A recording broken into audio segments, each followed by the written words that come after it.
Udhiyah itu adalah binatang ternak. Jadi binatang ternak. Binatang ternak itu kan unta, sapi, kambing. Binatang ternak yang disembelih untuk mendekatkan diri kepada Allah, taqarruban ilallah, pada hari raya dan pada hari-hari tasyrik. Itu yang disebut dengan udhiyah. Saya ulangi lagi, udhiyah atau udhiyah adalah binatang ternak yang disembelih untuk mendekatkan diri kepada Allah Subhanahu wa ta'ala pada hari raya Idul Adha sampai pada akhir dari hari tasyrik 11, 12, dan 13, sampai berarti pada akhir tanggal 13 Zulhijjah. Itulah yang disebut dengan udhiyah.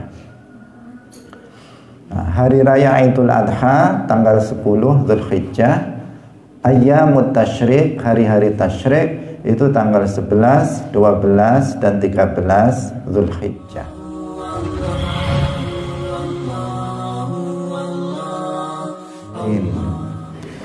Allahumma la sahla illa ma ja'altahu sahla wa anta taj'alul hazna idza syi'ta sahla.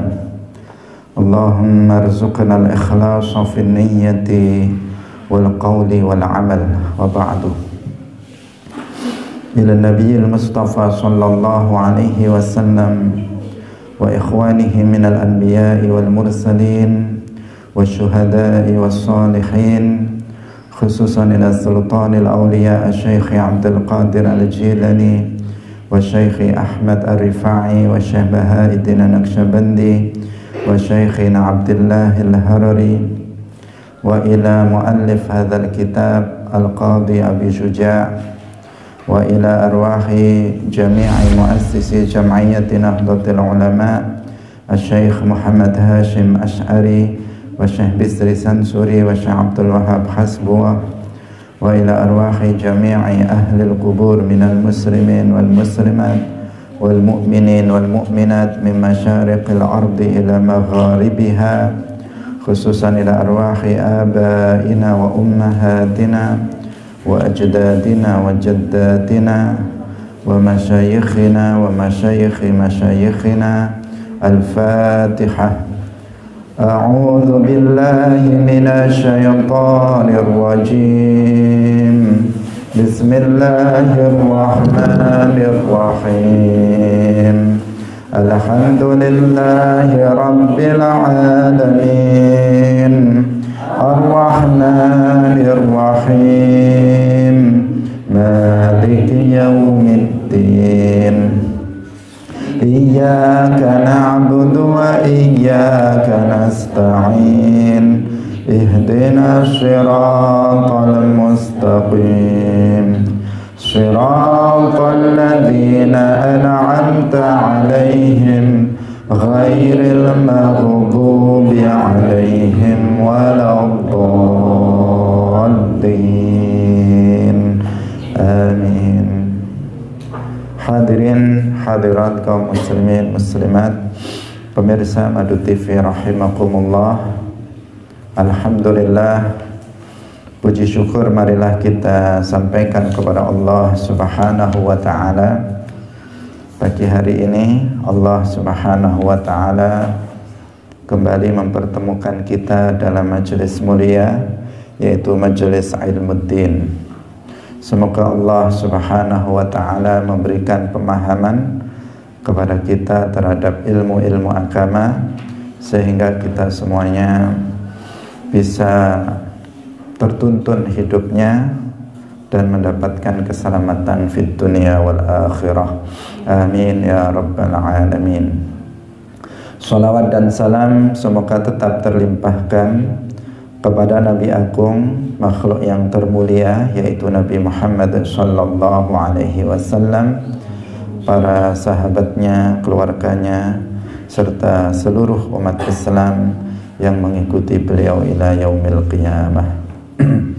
Hadirin rahimakumullah, mari kita mengikhlaskan niat kita lillahi ta'ala. Pagi hari ini seperti yang sudah kita sampaikan sebelumnya, secara khusus kita akan membahas tentang pasal tentang udhiyah atau pasal tentang penyembelihan binatang kurban. Insya Allah dalam 2 hari ini, yaitu tentang udhiyah dan aqiqah. Setelah itu baru kita jeda dari matnul ghayah wa taqrib untuk sementara, kemudian kita akan lanjutkan kembali. Hadirin hadirat rahimakumullah, mari kita baca faslun wal udhiyatu sunnatun muakkadatun. Faslun utawi iki iku fasal suci bagian akhir ya. Yang bawa kitab di bagian agak akhir, yaitu kitab As-Sayd wa Dzabaih. Faslun utawi iki iku fasal suci. Wal udhiyatu lan utawi udhiyah, boleh ditasdid ya-nya, boleh tidak. Boleh membacanya wal udhiyatu, boleh dibaca wal udhiyatu. Wal udhiyatu lan utawi belah binatang kurban iku sunnatun sunnah muakkadatun kang muakkadah. Wa yujzi'u lan nyukupi fiha ing dalam udhiyah apa al-jaza'u minad-dha'an. Al-jaza'atu minad-dha'an, gibas umur setahun. Wasaniyu minal ma'zi, lan wedhus kacangan umur 2 tahun. Wasaniyu minal ibili, lan unta umur 2 tahun. Wasaniyu minal baqari, lan unta lan sapi umur 2 tahun. Wa tujzi'u lan nyukupi apa al badanatu unta an sab'atin saking wong 7. Wal baqaratu lan sapi an sab'atin saking wong 7. Wasyatu lan wedhus nyukupi apa wedhus an wahidin saking wong 1. Wa arba'un lan 4 la tujzi'u ora nyukupi fi dhahaya ing dalam kurban al-awra'u al-bayyin. Al-awra'u al-bayyin awaruha, suci binatang kang kera, al-bayyinu kang jelas apa awaruha kerone utawa buta ya, yang dimaksud di sini. Wal arja'u lan binatang kang pincang, al-bayyinu kang jelas apa arajuha pincange. Wal maridatu lan lara, al-bayyinu kang jelas apa maraduha sakite maridah. Wal ajfa'u lan binatang kang ajfa, tegese allati kang dhahaba kang ilang apa mukhuha sumsume allati minal huzali saking kurune. Wala tujzi'u lan ora nyukupi apa al maqtu'atu kang ten putus, al maqtu'atul udhuni kang putus telinganya, kupinge. Wadzanabi lan kang putus buntute.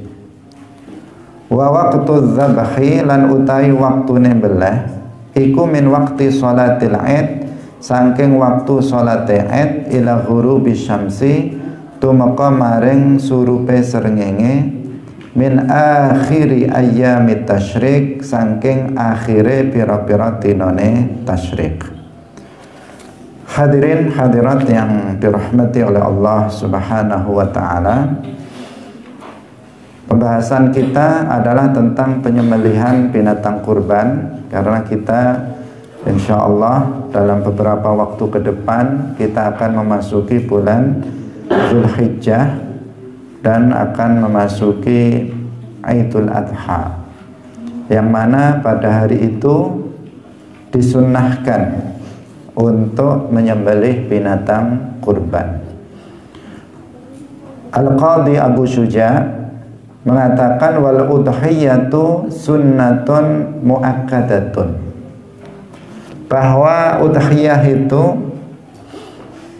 itu hukumnya adalah sunnah muakkadah.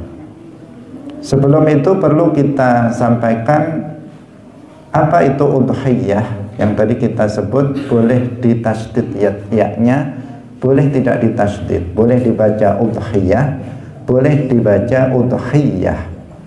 Nah, udhiyah itu adalah binatang ternak. Jadi binatang ternak. Binatang ternak itu kan unta, sapi, kambing.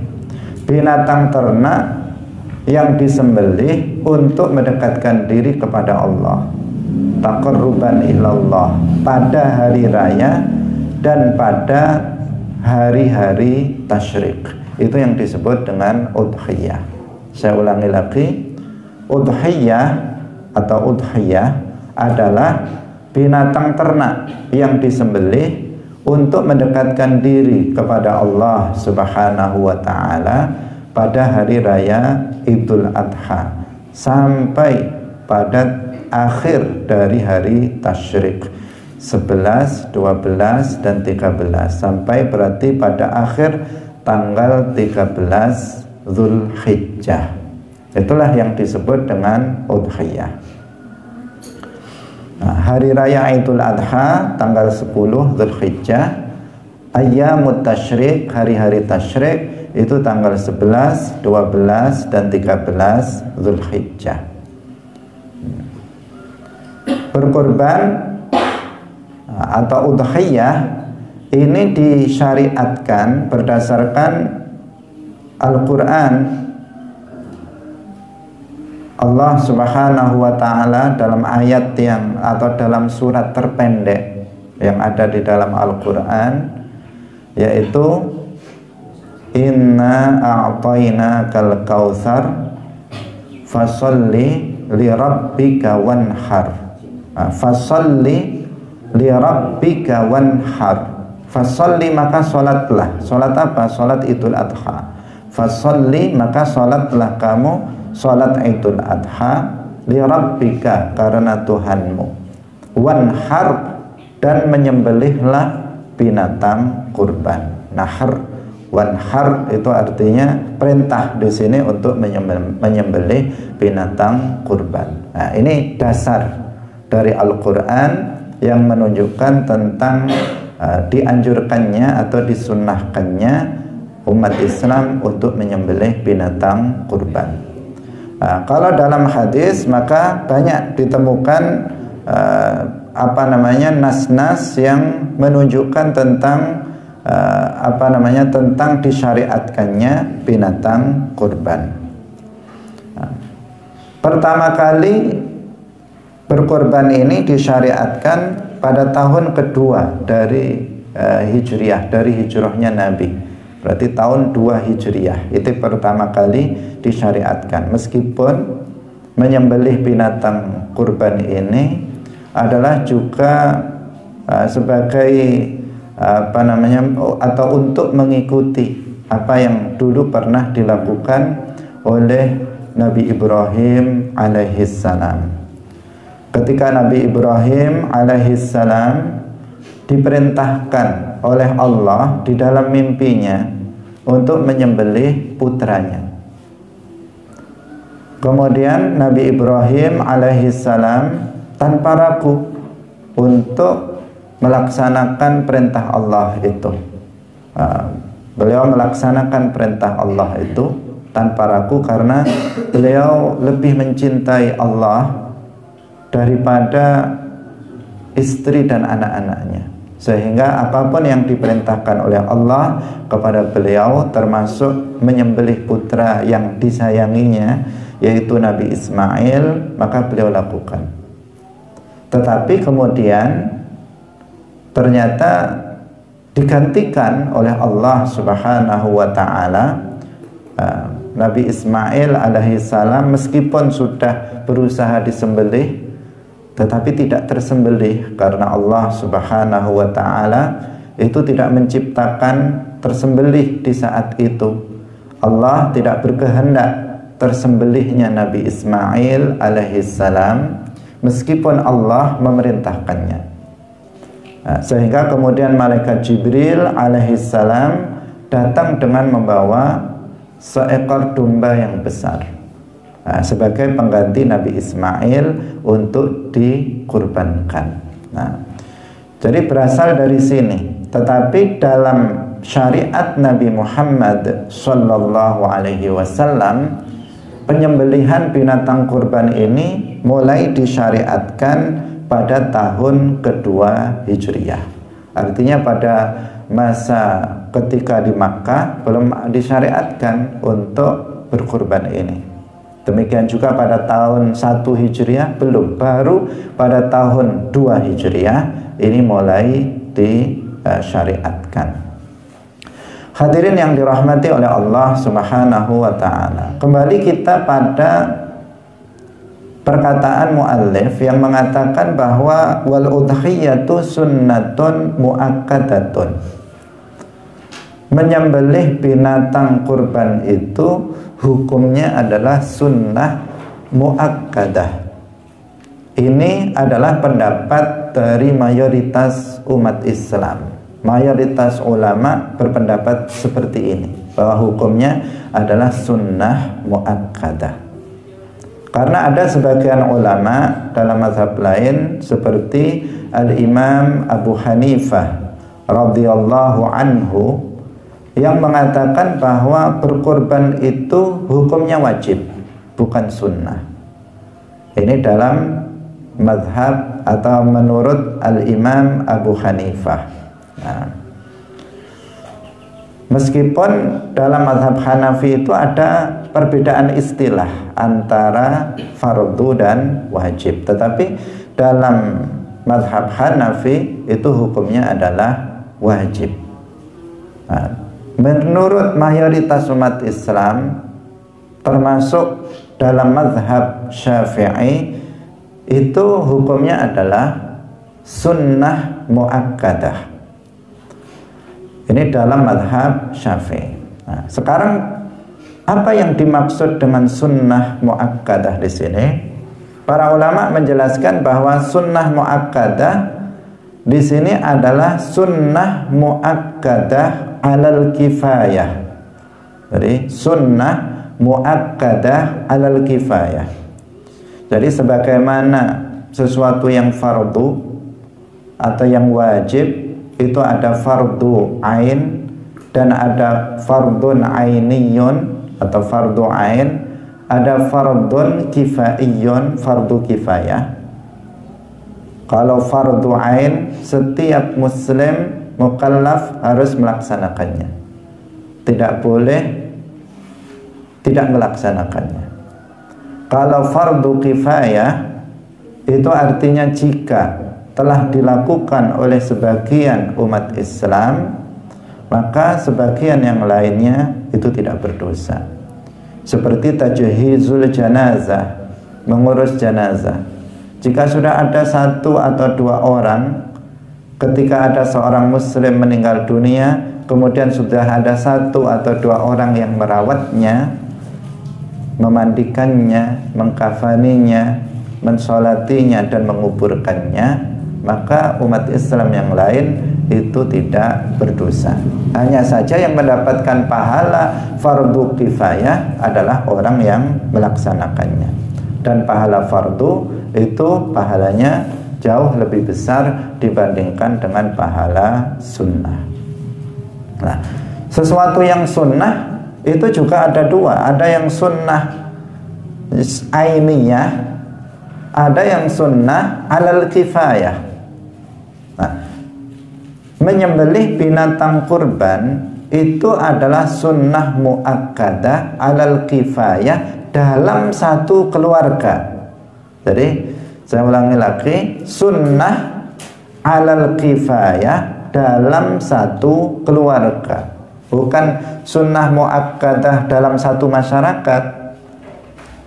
Dalam masyarakat umat Islam tidak, tetapi sunnah muakkadah dalam satu keluarga. Maksudnya bagaimana?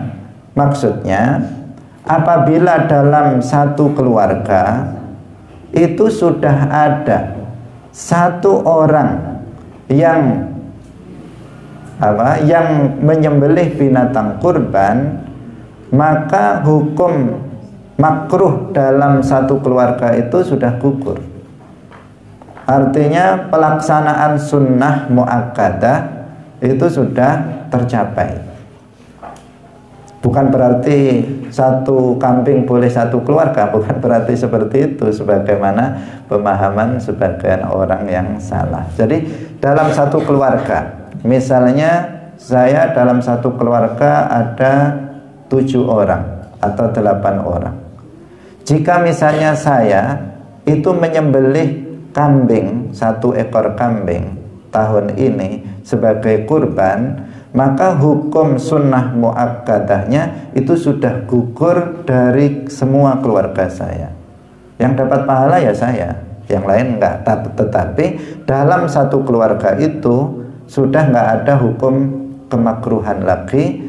Karena apa? Sudah ada salah satu dari anggota keluarga. Dalam keluarga itu jumlahnya lebih dari 1. Dalam satu keluarga itu 2, 3, 4, 5 orang. Maka hukumnya sunnah muakkadah alal kifayah dalam keluarga itu. Tetapi jika dalam keluarga itu dia semata seorang itu sendirian di rumah, maka menjadi sunnah ain, sunnah ainiyah. Kalau artinya apa? Kalau dia tidak menyembelih binatang kurban, maka dia jatuh kepada kemakruhan. Nah, demikian juga kalau dalam satu keluarga nggak ada yang menyembelih binatang kurban, maka semuanya jatuh dalam kemakruhan. Tetapi jika sudah ada satu saja yang menyembelih binatang kurban atas nama dia sendiri misalnya, maka hukum kemakruhan ini sudah hilang dari seluruh anggota keluarga. Hadirin yang dirahmati oleh Allah Subhanahu wa ta'ala. Nah, sekali lagi ini tidak berarti bahwa menyembelih satu kambing itu bisa diatasnamakan untuk seluruh anggota keluarga. Sebagaimana dipahami oleh orang berkorban satu kambing untuk semua orang, enggak. Nah, tetapi maksudnya apa? Hukum makruh itu telah gugur jika salah satu dari anggota keluarga itu telah menyembelih binatang kurban, misalnya menyembelih 1 ekor kambing, maka hukum makruh sudah hilang dari semua keluarga. Itu maksudnya. Bukan berarti 1 kambing boleh untuk semua keluarga, untuk 8, 9, 10 orang, bukan berarti seperti itu. Karena beredar pemahaman seperti itu, menyembelih 1 kambing untuk banyak orang. Enggak seperti itu. Tetapi hukum kemakruhan itu hilang manakala salah satu dari anggota keluarga itu sudah ada yang misalnya menyembelih kambing sebagai udhiyah, sebagai kurban. Itu yang dimaksud. Hadirin yang dirahmati oleh Allah Subhanahu wa ta'ala. Tetapi apakah setiap keluarga yang tidak menyembelih binatang kurban setiap tahunnya itu dia kena hukum kemakruhan? Jawabannya ya tergantung. Apakah keluarga itu tergolong sebagai keluarga yang memenuhi syarat untuk hukum berkorban itu menjadi sunnah muakkadah bagi dia. Nah, karena di sini hukum sunnah berkorban itu bagi siapa? Pertama bagi muslim pasti yang merdeka, kemudian baligh dan mampu. Mampu. Nah, yang ada ketentuan yang terakhir mampu. Kalau dalam satu keluarga itu nggak ada yang mampu, maka dia nggak kena hukum makruh. Hukum makruh itu akan kena jika tidak berkorban seseorang dalam keluarga itu tidak berkorban, padahal keluarga itu ada di antara mereka yang mampu berkorban, kemudian seluruh anggota keluarga itu tidak berkorban, maka hukum makruh akan kena pada setiap orang dari anggota keluarga itu. Tetapi kalau satu keluarga itu nggak mampu untuk menyembelih binatang kurban, maka otomatis semuanya tidak kena hukum makruh. Nah, di sini bukan hukum haram ya, tapi hukum makruh, karena pada dasarnya menyembelih binatang kurban hukumnya adalah sunnah muakkadah. Nah, bagaimana seseorang itu dianggap mampu untuk menyembelih binatang kurban? Yaitu apabila seseorang itu memiliki harta melebihi dari kebutuhan makanan pokok untuk dirinya dan keluarganya pada hari raya dan malamnya. Nah, hampir seperti zakat fitrah. Jadi besok hari raya Idul Adha, kemudian untuk besok satu hari dan malamnya kebutuhan pokok dia, kebutuhan makanan pokok dia dan keluarganya dan malamnya itu sudah cukup, itu sudah terpenuhi. Ada kelebihan dari hal itu. Atau kebutuhan pakaian untuk satu musim, karena kalau pakaian itu untuk satu musim. Hitungannya kalau dalam Islam kan seperti itu, karena musim itu pakaian itu diperlukan pada musim panas, berbeda dengan musim dingin. Kalau musim panas bajunya kan tipis, kainnya juga berbeda. Kalau musim dingin maka kainnya juga berbeda, ketebalannya juga berbeda. Makanya di sini hitungannya adalah satu musim kalau pakaian, kebutuhan pakaian. Jadi kebutuhan terhadap pakaian satu musim sudah terpenuhi dan masih ada lebihan. Kemudian kebutuhan terhadap tempat tinggal yang dia dan keluarganya itu tempati, itu juga sudah tercukupi. Kemudian masih ada lebihan, bisa untuk membeli kambing, bisa untuk membeli sapi misalnya, maka di sini sunnah bagi orang ini untuk menyembelih binatang kurban. Tetapi kalau nggak ada lebihan, dilihat pada malam hari raya, pada malam hari raya besok untuk makan, minum, kemudian pakaian dan tempat tinggal cukup, tapi nggak ada lebihan. Lebihan 500.000, beli kambing nggak cukup.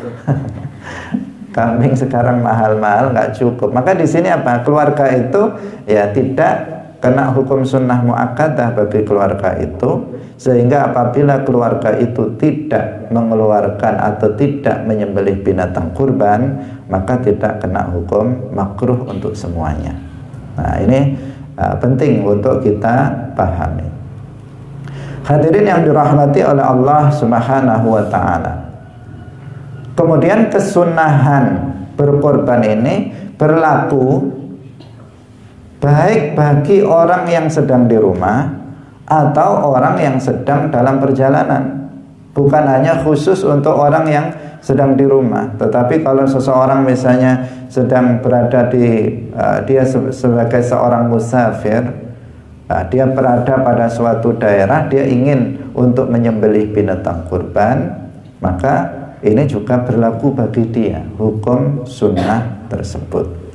Karena Rasulullah Shallallahu Alaihi Wasallam itu pernah berkorban untuk istri-istri beliau ketika beliau masih dalam perjalanan. Ketika itu beliau berada di Mina, di tanah Mina. Itu beliau menyembelih kurban untuk istri-istri beliau dalam perjalanan. Itu menunjukkan bahwa kesunahan itu berlaku baik ketika seseorang itu di rumah maupun ketika seseorang dalam safar, dalam perjalanan jauh misalnya. Hadirin rahimakumullah. Jadi di sini yang perlu digarisbawahi lagi adalah bahwa bagi orang yang mampu berkorban, kemudian dia tidak berkorban, dia mampu berkorban dengan kriteria yang tadi sudah kita sampaikan. Dia memiliki harta lebih dari makanannya untuk hari raya dan malamnya. Dia memiliki pakaian satu musim sudah cukup. Kemudian dia tempat tinggalnya sudah ada, masih memiliki lebih, bisa untuk membeli binatang kurban, kemudian dia tidak melakukannya, maka di sini dia kena hukum makruh. Dalam keluarga itu, satu keluarga itu semuanya kena hukum makruh. Nah, ini yang perlu untuk dipahami, sehingga kita bisa memperhatikan dan bisa untuk berusaha untuk agar tidak jatuh pada hukum makruh ini. Nah, karena meskipun makruh, pada dasarnya makruh itu lebih baik untuk tidak dilakukan. Artinya kalau tidak berkorban bagi orang yang mampu hukumnya adalah makruh, artinya dia harus sebaiknya dia untuk menyembelih binatang kurban. Hadirin yang dirahmati oleh Allah Subhanahu wa ta'ala. Kemudian ada hal yang menjadi pertanyaan dari sebagian orang, karena di sini ada hadis yang menyebutkan tentang hal itu. Apa hukumnya memotong kuku dan rambut dari mulai 1 Dzulhijjah bagi orang yang mau menyembelih binatang kurban? Ada sebagian pendapat yang mengatakan bahwa itu hukumnya adalah haram. Itu ada yang seperti itu, ada yang mengatakan seperti itu. Yang benar bagaimana? Yang benar tidak diharamkan bagi seseorang untuk memotong rambut, untuk memotong kuku, mulai dari tanggal 1 sampai 10 Dzulhijjah bagi orang yang mau berkorban. Tetapi hukumnya adalah makruh.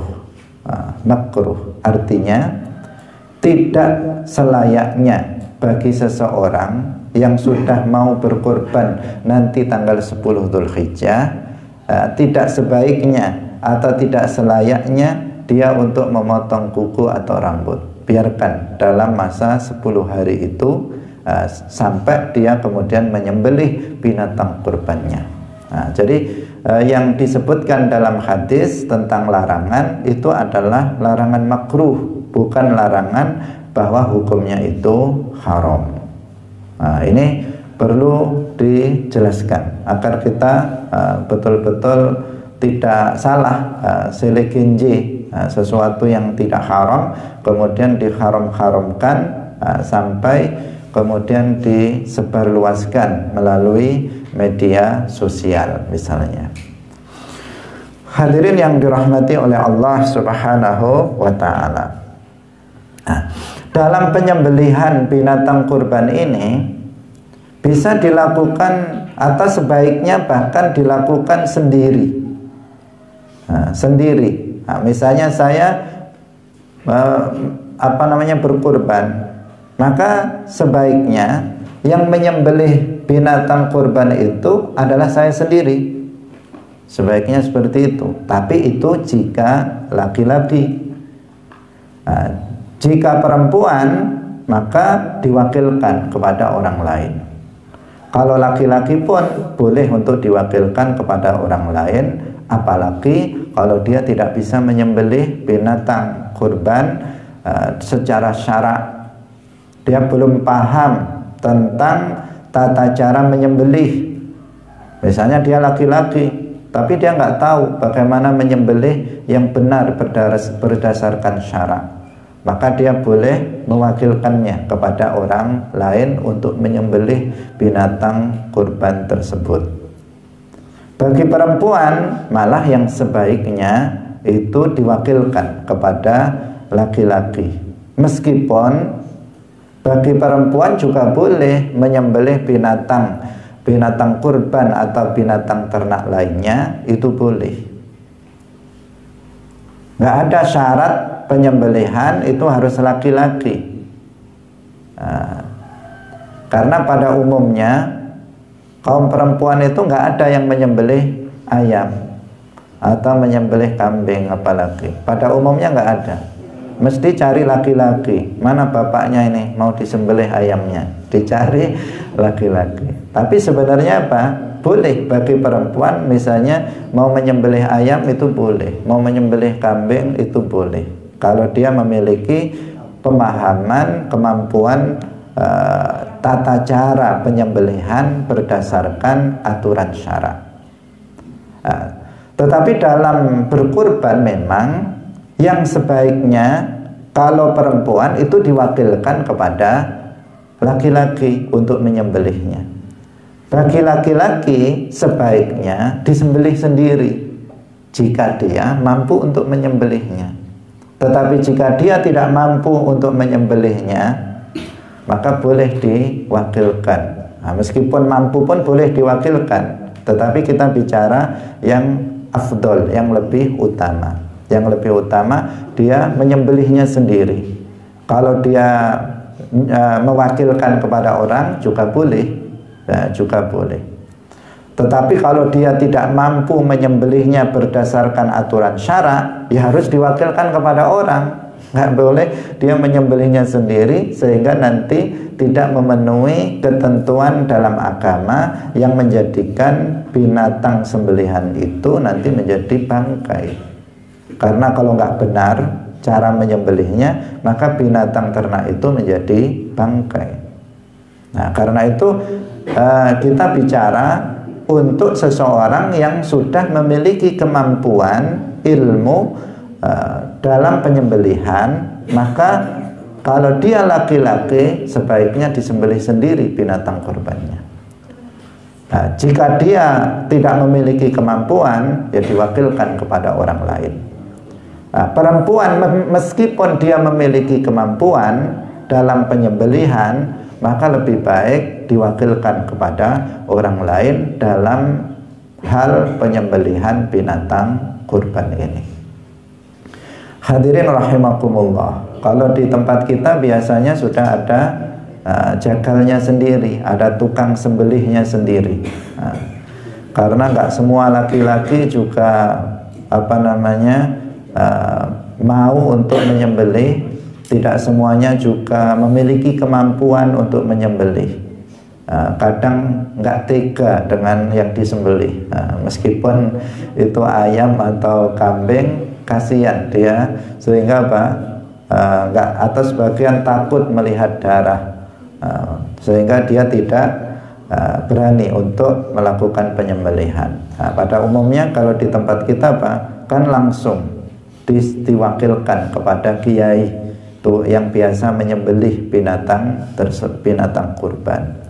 Nah, kita ingin menyatakan agar kita tidak memiliki persepsi bahwa harus kiai yang menyembelihnya, tetapi justru kita itu kita sendiri yang laki-laki memiliki kemampuan dianjurkan untuk menyembelihnya sendiri, disaksikan oleh anggota keluarganya, disembelih di hadapan mereka. Hadirin yang dirahmati oleh Allah Subhanahu wa ta'ala. Kemudian meskipun seseorang tidak menyembelih kurbannya sendiri, disunnahkan baginya untuk menyaksikan penyembelihannya. Nah, jadi kita sudah umum seperti itu. Bukan berarti nunggu dagingnya ya, tetapi kita menyaksikan, itu penting. Menyaksikan proses penyembelihan binatang kurban Ini karena sebagai bagian daripada syiar, kumpul-kumpul di dekat tempat penyembelihan binatang kurban tersebut. Biasanya kalau di Indonesia, di daerah kita, itu biasanya dikumpulkan di masjid atau di musola. Siapa masyarakat yang berkurban dikumpulkan di sana, kemudian disembelih, dibentuk panitia kurban, kemudian dirawat dan dibagikan oleh panitia itu. Nah, hadirin yang dirahmati oleh Allah Subhanahu wa ta'ala, kita lanjutkan. Wa yujzi'u fiha al-jaza'u minad-dha'n, dan mencukupi dalam kurban domba yang berumur 1 tahun, wasaniyu minal ma'as, kambing kacang atau kambing Jawa yang berumur 2 tahun, wasaniyu minal ibili, unta yang berumur 5 tahun, ya, bukan 2 tahun. Tadi ketika kita maknani itu keliru. Unta yang berumur 5 tahun, kemudian wasaniyu minal baqari, kemudian sapi yang berumur 2 tahun. Nah, ini ketentuan tentang apa? Tentang binatangnya. Nah, yang bisa dibuat kurban itu ya 3 itu. Apa? Yang pertama unta, yang kedua sapi, yang ketiga kambing. Nah, jamus atau kerbau itu sama dengan sapi. Juga bisa untuk dijadikan binatang kurban. Hanya itu. Jadi nggak ada yang berkorban ayam. Nah, karena ada juga pemahaman yang kemudian dia korban ayam jago, itu ada yang seperti itu. Nah, di sini kita sampaikan itu binatang ternak yang 3 ini saja. Apalagi berkorban telur, saya nggak mampu korban telur aja. Nah, ini nggak ada ketentuannya seperti itu. Apalagi korban perasaan itu tidak ada, itu bahasa orang aja. Artinya kalau kita bicara tentang udhiyah ini, itu binatangnya ini pun harus memenuhi syarat 3 ini. Yang pertama adalah unta, umurnya 5 tahun. Kalau kurang dari itu nggak bisa. Yang kedua adalah sapi, umurnya 2 tahun. Yang ketiga adalah kambing. Nah, kambing itu ada 2 jenis. Yang pertama gibas, yang bulunya tebal, biasanya warnanya putih, bulunya tebal, kambing gibas, domba. Kemudian yang kedua ada kambing kacangan, yang rambutnya tipis itu, yang kadang berwarna-warni. Itu kambing, kita sering menyebutnya kambing kacangan atau kambing Jawa. Meskipun itu ada di luar Jawa juga, tapi orang sini menyebutnya kambing Jawa. Jadi ini 2 jenis kambing. Ini umurnya beda. Kalau kambing gibas itu umurnya 1 tahun. Jadi sudah sempurna umurnya 1 tahun, atau belum 1 tahun tetapi gigi depannya sudah gugur, atau kita sering menyebutnya dengan istilah powel.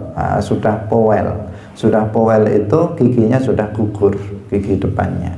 Nah, maka kambing gibas ini bisa untuk disembelih sebagai udhiyah. Kalau kambingnya adalah kambing Jawa, maka umurnya harus 2 tahun. Sudah sempurna 2 tahun. Nah, di sini tidak ada ketentuan powel. Tidak ada ketentuan powel. Yang ada ketentuan powel itu adalah dalam domba. Ini penting untuk diingat. Karena umum di masyarakat pemahaman pokoknya sudah poel, maka bisa untuk dijadikan kurban. Nah, muncul pemahaman begitu. Apakah itu gibas atau bukan gibas, pokoknya sudah poel, maka bisa dijadikan untuk kurban. Nah, di sini timbul sebuah pemahaman yang keliru. Nah, kalau poel itu kriteria untuk gibas, dia berumur 1 tahun atau dia umurnya mendekati 1 tahun tetapi dia sudah poel, itu sudah bisa untuk disembelih sebagai kurban. Tetapi kalau kambing Jawa kacangan itu harus berumur 2 tahun, nggak ada pilihan, harus umur 2 tahun. Poel tetapi belum 2 tahun nggak bisa, karena sebagian pedagang ada yang giginya dipoelkan saja, sehingga terlihat poel, nanti bisa laku.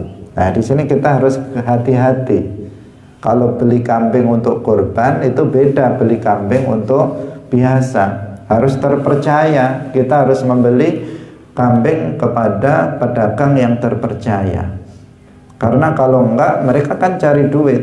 Para pedagang itu cari duit. Umurnya belum sampai 2 tahun, dia bilang sudah 2 tahun. Nah, sehingga kalau kemudian dia menyembelihnya, binatang kurban itu yang belum berumur 2 tahun, kambing kambing Jawa belum berumur 2 tahun, nanti tidak mencukupi. Karena di sini harus thaniyatu ma'zin. Thaniyatu ma'zin itu kambing Jawa berumur 2 tahun, bukan berumur 1 tahun, 1 tahun setengah, atau 1 tahun 7 bulan, bukan. Nah, yang aman ya memelihara sendiri. Nah, yang aman, yang memelihara sendiri, nanti ditulis tanggal lahirnya kambing itu, misalnya berapa tanggal lahirnya, kemudian dihitung 2 tahun, pas, sudah mencukupi, aman. Itu kalau kambing Jawa seperti itu, untuk meyakinkan. Atau kalau tidak, ya seseorang harus kepada orang yang terpercaya, yang tidak menipu, yang tidak bohong tentang umur kambing tersebut. Nah, yang mudah itu sebenarnya adalah kalau kita menyembelih domba kambing kibas, itu lebih aman. Nah, ini bukan berarti lebih aman dari sisi umurnya. Kenapa? Pertama, dia lebih muda, cuman 1 tahun. Kemudian yang kedua, dia ada kriteria gigi juga, gigi yang poel. Dilihat saja giginya sudah poel, sudah bisa langsung seperti itu. Nah, lebih mudah kita untuk memastikan bahwa nanti kurban kita itu sudah sah, sudah mencukupi. Nah, hadirin yang dirahmati oleh Allah Subhanahu wa ta'ala, kalau sapi atau unta, kalau unta maka dia harus 5 tahun. Tetapi di sini nggak ada unta, adanya di kebun binatang buat tontonan, sehingga nggak mungkin kita kemudian berkorban unta. Kalau sapi, ini yang umum, umum di kita juga penyembelihan sapi, karena sapi itu banyak. Nah, ini umurnya berapa? 2 tahun. Kalau sapi umurnya sudah 2 tahun. Sebelum 2 tahun, maka itu tidak bisa mencukupi untuk dijadikan sebagai kurban. Nah, jadi harus di sini bahimatul an'am. Bahimatul an'am itu ya 3 itu. Nah, tiga binatang ternak itu, tidak yang lainnya. Nah, hadirin yang dirahmati oleh Allah Subhanahu wa ta'ala, kemudian mu'alif mengatakan wa tujzi'ul badanatu an sab'atin wal baqaratu an sab'atin wasyatu an wahidin. Nah, bahwa unta itu mencukupi untuk 7 orang, sapi itu mencukupi untuk 7 orang dan kambing itu mencukupi untuk hanya 1 orang saja. Nah ini yang penting yang kita ingin jelaskan, yang tadi disalahpahami tadi. Jadi kalau seseorang itu berkorban berupa unta, maka itu bisa mencukupi untuk 7 orang. 7 orang. Kalau dia berkorban sapi juga untuk 7 orang. Kalau kambing itu hanya untuk 1 orang saja. Di atas namakan, maksudnya apa? Begitu. 7 orang di atas namakan 7 orang. Di atas namakan 1 orang kalau kambing. Nggak bisa di atas namakan 2 orang. Nggak bisa misalnya saya menyembelih 1 ekor kambing, kemudian saya atas namakan saya dan tetangga saya. Nggak bisa. Kalau 1 kambing maka sudah atas nama saya atau atas nama seseorang itu. Atas nama istri saya, atas nama anak saya. Nah, itu kalau 1 kambing. Tetapi kalau kita menyembelih sapi, maka atas nama bisa sampai 7 orang, bahwa kurban ini untuk 7 orang. Misalnya antara fulan, fulan, fulan, fulan dan seterusnya. Nah, itu sehingga sekarang ada model seseorang itu adalah iuran, sehingga sekarang rame. Nah, berkorban itu ada iuran. Jadi iuran untuk membeli sapi, untuk 7 orang. Nah, di sini harus 7 orang, nggak boleh lebih dari 7. 7 orang iuran membeli 1 ekor sapi, nanti korbannya itu di atas namakan 7 orang itu. Nah, yang seperti itu bisa. Hadirin yang dirahmati oleh Allah Subhanahu wa ta'ala. Dalam hadis Rasulullah sallallahu alaihi wasallam disebutkan an Jabirin naharna ma'a Rasulillah sallallahu alaihi wasallam amal Hudaybiyah al-badanata an sab'atin wal baqarata an sab'atin. Ini dalilnya. Dari Jabir, kami telah berkorban bersama Rasulullah sallallahu alaihi wasallam di Hudaybiyah. Seekor unta untuk 7 orang dan seekor sapi juga untuk 7 orang. Hadirin rahimakumullah. Demikian, waktu sudah habis. Insyaallah besok akan kita lanjutkan pembahasan yang sama, kelanjutan dari permasalahan untuk kurban dan akikah ini. Semoga bermanfaat. Barakallahu fikum, wallahul muwaffiq ila aqwamit thoriq. Wassalamualaikum warahmatullahi wabarakatuh.